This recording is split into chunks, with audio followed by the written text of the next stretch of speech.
اور دیکھیے ہیں تو یہ پروین سکسینہ، لیکن حضرت علی کی محبت میں انہوں نے اپنے آگے پروین علی لگایا ہوا ہے.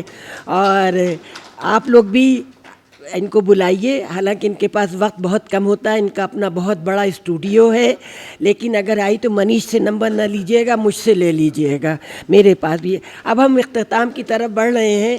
حالانکہ سیمینار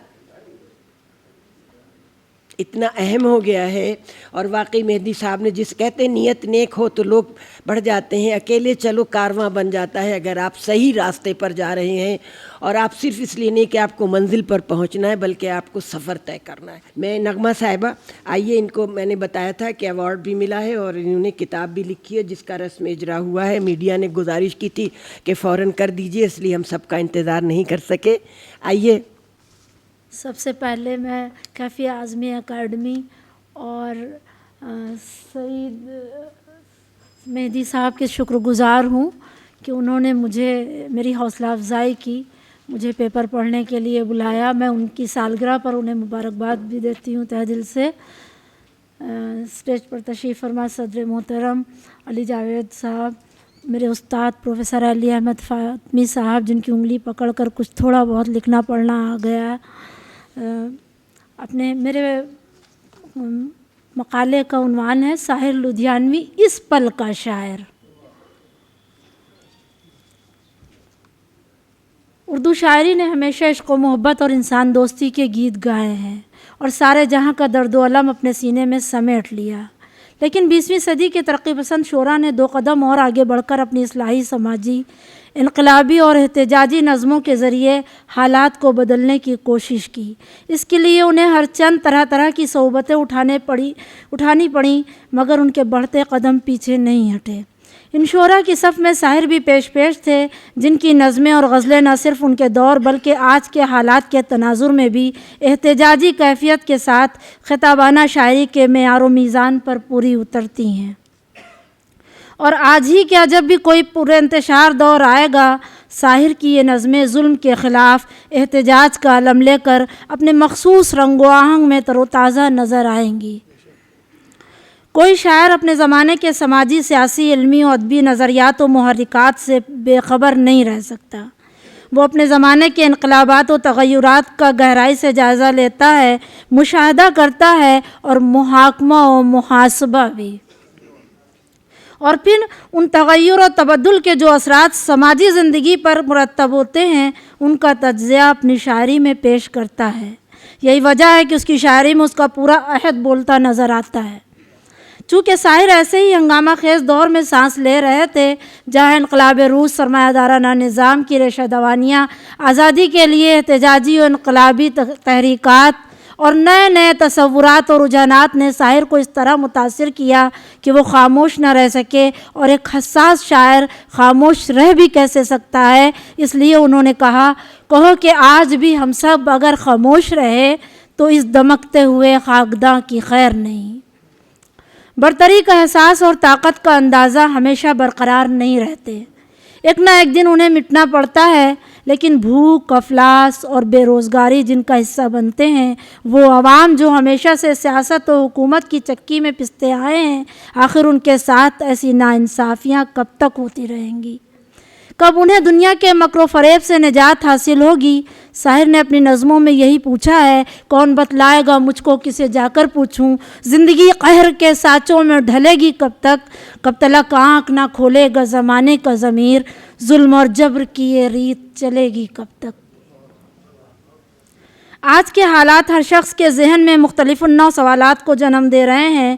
انسان ظلم و ستم، جبر و قہر کو دیکھ کر وہی سوچنے پر مجبور ہے جو کل ساحر نے سوچا تھا. کسی فنکار کی سوچ جب شعور سے ہو کر فکر کی معراج تک پہنچتی ہے تو وہ اپنے عہد پر ہی لکھتا ہے، لیکن اس کی تخلیق نہ صرف اس کے عہد کا حصہ ہوتی ہے بلکہ مستقبل کی امانت ہوتی ہے. اور جب بھی ایسی صورتیں درپیش آتی ہیں، وہ اپنی جہتیں تلاش کر لیتی ہے اور سوچنے کو مجبور کر دیتی ہے. ساحر کی یہ نظم ملاحظہ کریں. زندگی تلخ سہی، زہر سہی، سم ہی سہی، درد و آزار سہی، جبر سہی، غم ہی سہی، لیکن اس درد و غم و جبر کی وسعت کو تو دیکھ. ظلم کی چھاؤں میں دم توڑتی خلقت کو تو دیکھ، نو انساں میں یہ سرمایہ و محنت کا تضاد، امن و تہذیب کے پرچم تلے قوموں کا فساد، ہر طرف آتش و آہن کا یہ سیلاب عظیم، نت نئے طرز پہ ہوتی ہوئی دنیا تقسیم، یہ سبھی کیوں ہے، یہ کیا ہے، مجھے کچھ سوچنے دے، کون انسان کا خدا ہے، مجھے کچھ سوچنے دے۔ ساحر کی یہ سوالات ان کے غور و فکر اور تجربات و مشاہدات کا نتیجہ ہیں کہ جب انسان اس طرح کچلا مسلا جا رہا ہے کہ انسانیت کی تصویر بگڑنے لگی ہے، ایسے سوالات کو اٹھانا ضروری ہے۔ اس لیے بھی کہ جب تک یہ سوالات ہمارے سینے میں دفن رہیں گے، زمانے میں کوئی انقلاب نہیں آ سکتا۔ ایسے بہت سے سوالات ہیں جو شاعر کی نظموں کا محور بھی ہیں اور جوہر بھی۔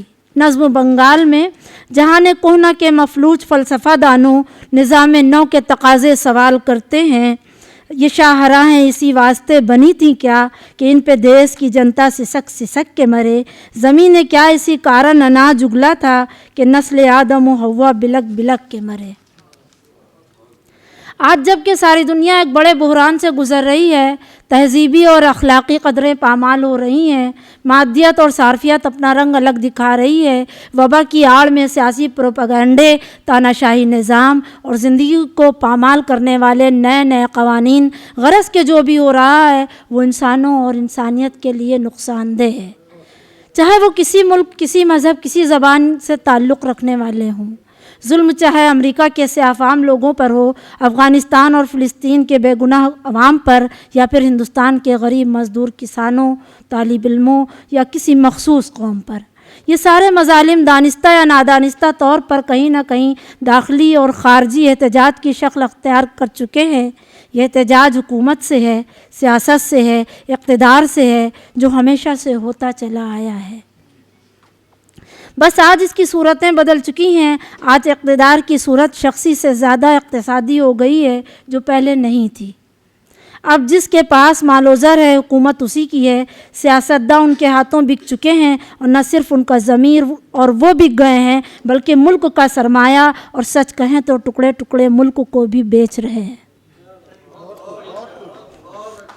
کہیں نہ کہیں ان کا ارادہ عوام کی روزی روٹی چھین کر، ان کے آشیانے اجاڑ کر قصر شاہی تعمیر کرنے کا ہے، جس کے آگے انصاف و قانون نے دم توڑ دیا ہے۔ آج کے تمام ظلم و تشدد کا بنیادی مزاج اسی نوعیت کا ہے، جس کا ذکر شاعر کی نظموں میں کہیں نرم تو کہیں گرم لب و لہجے میں موجود ہے۔ میرے سرکش ترانوں کی حقیقت ہے تو اتنی ہے کہ جب میں دیکھتا ہوں بھوک کے مارے کسانوں کو، غریبوں، مفلسوں کو، بے کسوں کو، بے سہاروں کو، سسکتی نازنینوں کو، تڑپتے نوجوانوں کو، حکومت کے تشدد کو، امامت کے تکبر کو، کسی کے چیتڑوں کو اور شہنشاہی خزانوں کو، تو دل تابے نشاط بزم عشرت لا نہیں سکتا، میں چاہوں بھی تو خواب آور ترانے گا نہیں سکتا۔ نہ صرف عوام کا بلکہ ادیب و دانشوروں کا بھی یہی خیال ہے کہ سیاست کی آڑ میں جس طرح ظلم، بربریت اور غیر قانونی سازشوں کو بڑھاوا دیا جا رہا ہے، غیر اخلاقی قوانین نافذ کیے جا رہے ہیں، جب ان کے خلاف کوئی آواز بلند ہوتی ہے تو اسے دیش دروہی کی مہر لگا دی جاتی ہے اس پر، یا پھر انہیں قید کر لیا جاتا ہے، بالکل ویسے ہی جیسے انگریز حکومت نے ہندوستانیوں کے ساتھ کیا تھا۔ حالانکہ حکومت و سیاست کی یہ سازشیں بے نقاب ہو رہی ہیں، پھر بھی سیاسی حکمراں اپنے ناپاک منصوبوں کے ساتھ ملک کی رہبری کا علم لیے آگے بڑھ رہے ہیں۔ شاعر نے ایسے منصوبوں کے خلاف آج سے 70-80 برس قبل ایک نظم کہی تھی: بلند دعوے جمہوریت کے پردے ہیں، فروغ مجلس زندہ ہیں تازیانے ہیں، بنام امن ہے جنگ و جدل کے منصوبے، بشور عدل تفاوت کے کارخانے ہیں، دلوں پہ خوف کے پہرے، لبوں پہ قفل سکوت، سروں پہ گرم سلاخوں کے شامیانے ہیں۔ یہ سچائیاں اس زمانے کی بھی تھیں جب شاعر نے یہ نظم تخلیق کی تھی، اور آج کی بھی ہیں جب ہم شاعر کو نئی صدی میں بلکہ شاعر صدی میں پڑھ رہے ہیں، نئے حالات، نئی سوچ کے ساتھ، کہ آج جس طرح کی سیاسی ریشہ دوانیاں ہو رہی ہیں وہ کل کسی اور صورت میں تھیں جب شاعر باغیانہ اور فلسفیانہ تیور کے ساتھ ایسی نظمیں تخلیق کرنے میں منہمک تھے۔ انگریزوں کے زمانے میں کسانوں کا احتجاج لگان کے خلاف اور آج کاشتکاری قانون کے خلاف ہے۔ شاعر نظم طلوع اشتراکیت میں انہی عوامل و عناصر کی ترجمانی کرتے ہیں۔